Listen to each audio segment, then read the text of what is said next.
take Highway 30 west out of Shreveport, Louisiana. And when you get to 82 Highway, go west on it for about 12 miles, and you'll come to a little town in northeast Texas called DeKalb. This is the home of Dan Blocker, who is better known as Hoss Cartwright on Bonanza on television. Uh, Hoss was born here on the 10th day of December 1928. Now, when you get to Rules, 82 will cross Runnels, Runnels Street, go south to number 600.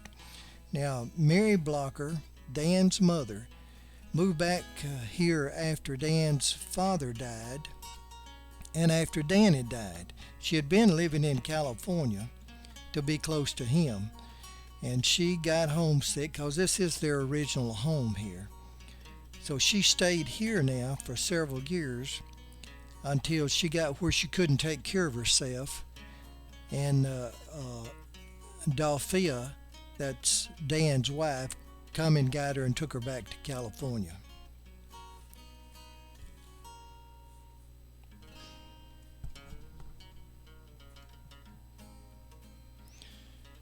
Now, Dan had was, as I said, was born here, and he, I guess you probably heard, but he was around 14. Some people say 15, but I think he was around 14 pounds when he was born, and he holds the record of being the biggest baby born in Bowie County, Texas. And when he was born, he started growing, and he just didn't stop. He ended up being about around 6'3", 6'4", usually around 300 pounds. Now, this is the house. This is the Blocker house. Now, actually, DeKalb was their home. I mean, his mother and daddy, and all of them, the family was actually here, and they all ended up being buried back here. Dan and his mother and his daddy, and he had a sister that died when she was 11 years old. She's buried here, and Virginia was what they call her, and she Dan was about 5 years old when she died. This is on the corner of Ronalds and West Browning Street. I may not have pronounced that right, Runnels. Now, when Dan was about 6 years old, the family moved from here to Odonnell, Texas. Now, Odonnell, and this is leading into Odonnell. Odonnell was a small, it's still a small place. It's just a little over 1,000 people there now, and it's probably 40 miles on 87 Highway, I believe it is, south of Lubbock. Now, I don't know what caused them to move out here, but I know that Dan's father was in farming, and he had actually went broke during the Depression.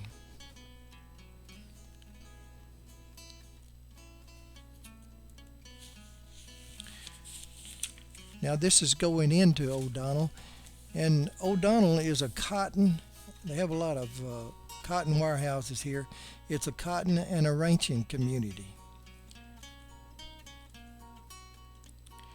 And it's the center of town. This is it right here. It's sort of the crossroads, but it's the center of town, and right now most of the town is kind of boarded up, and there's just really not much activity going on in Odonnell. Now, this building that you're looking at there was once, when the Blockers were here, was a bank, but now it's a county museum.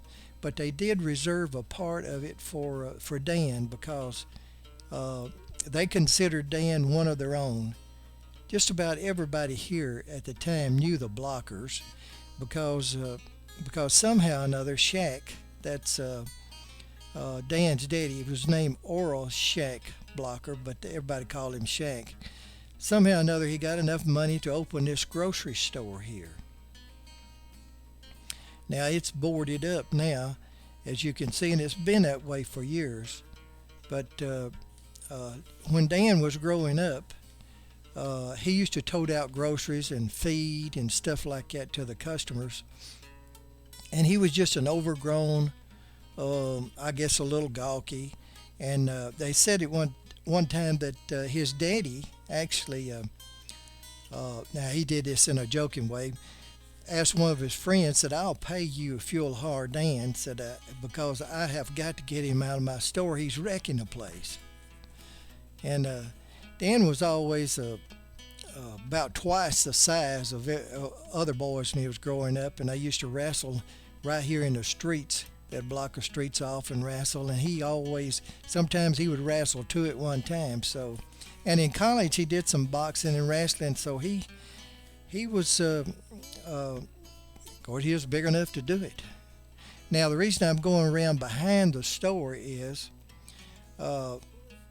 when Shaq moved his little family here and bought the grocery store, they actually lived in the back of the store here, and so Dan would play back here while his mother Mary and his daddy would sell groceries out the front door.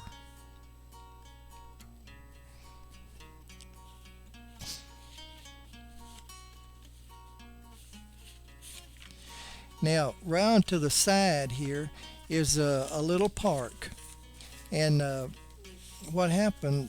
They made a monument to Dan, and what it is, it's a life-size bust of his head with his Bonanza hat on. Now, this was in a year, I guess about a year after Dan passed away, in 1973 when he passed away. No, he passed away in 1972. In 1973 is when they erected this monument to him, and it says, "Thanks to film, Hoss Cartwright will live, but all too seldom does the world get to keep a Dan Blocker." Now, his mother actually came back from Hollywood, and she was at this ceremony. She come back to dedicate this thing. Believe it or not, Dan was the most educated one on the Bonanza set.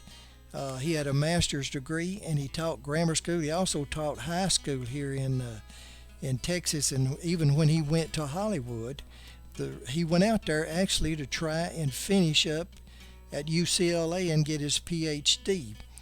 He never did finish it because he got so involved in acting and so forth. But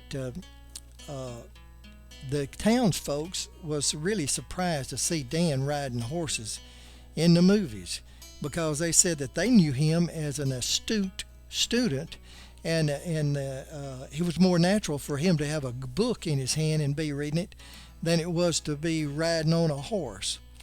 But anytime that it come on, the people in this town, they found a television set somewhere because they wanted to know what Dan was doing. He was their favorite son, and as I said before, everybody knew him.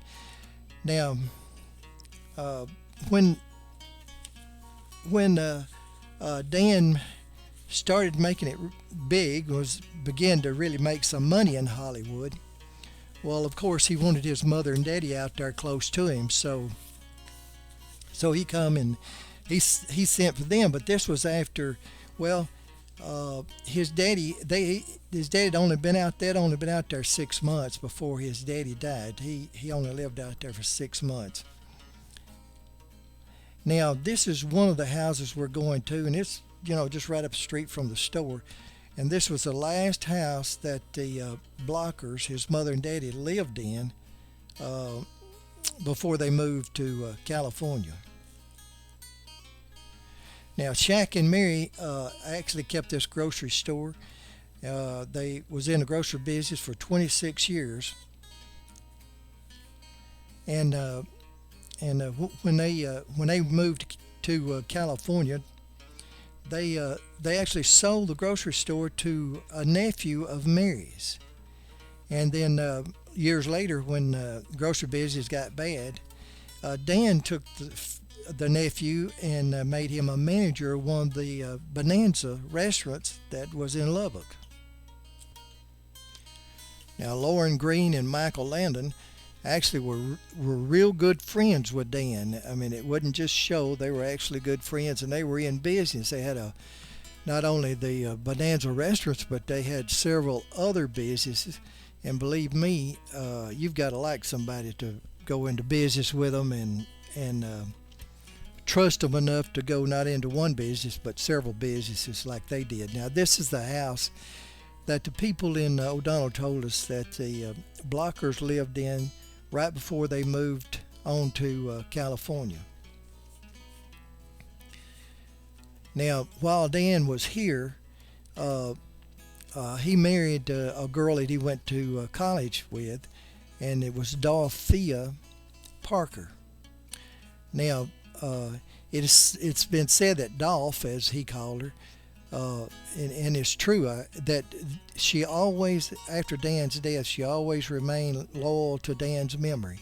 And in 2008, Odonnell was doing something to commemorate Dan, and she wrote a letter thanking the people of Odonnell and La Mesa and the people of Texas for keeping Dan's memory alive. Now, this is Dolph and Dan, and there are very few pictures of Dolph. And after Dan passed away, she got out of the limelight and stayed out. And I have to say that Dan, I know that Dan would have been really, really pleased with her for the way that she's protected his memory. And this is their 4 kids. The girls are twins. And then you've got the boys, David and Dirk.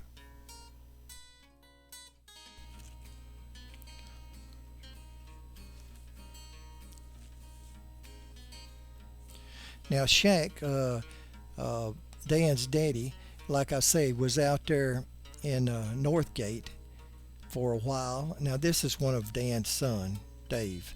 And when he died in 1960, they moved. Shaq went. They took him back to DeKalb to be buried. Now, this is Dirk. You may have seen him on TV before. But he is an actor, and the other one, Dave, is a producer of some kind. So they're both still in the business.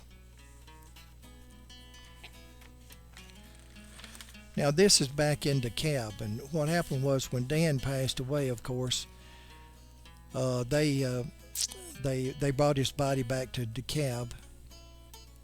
He's at the Woodman Cemetery along with his daddy, his mother now, because she passed away in 1998, and so there's 4 of them there. His Aura, Virginia, that is Dan's sister. So there's 4 of them, the family there now. Now, when you go in the gate, if you kind of look back, you'll see the sign here, and down at the bottom it says Dan Blocker. But if you'll sort of look to the right, out there where these people are, that's Dan's grave, where they're at right there.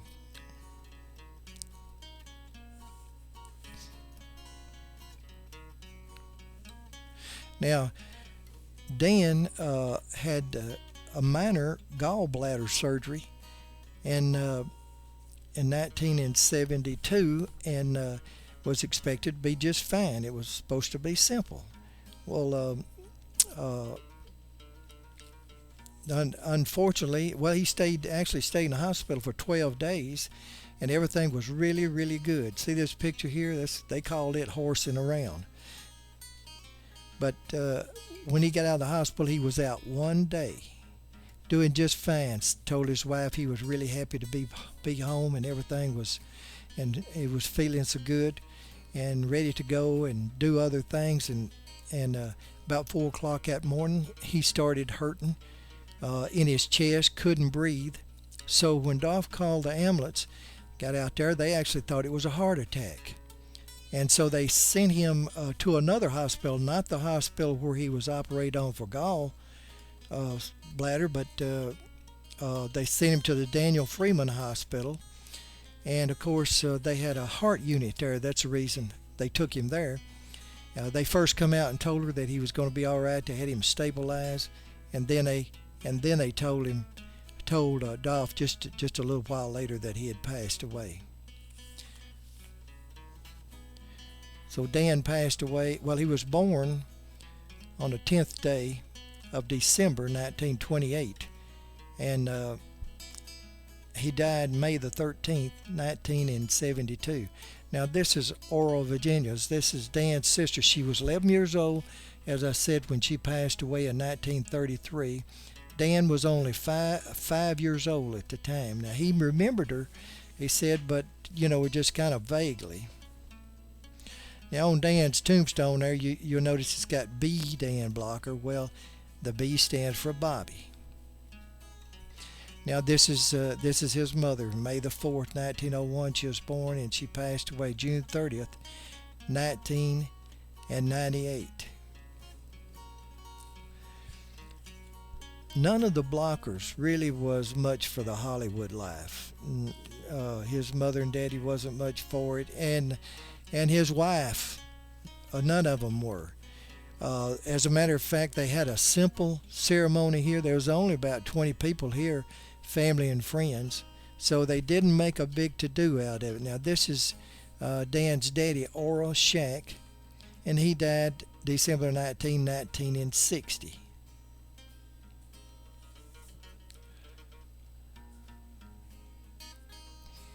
Dan Blocker was 43 years old when he passed away.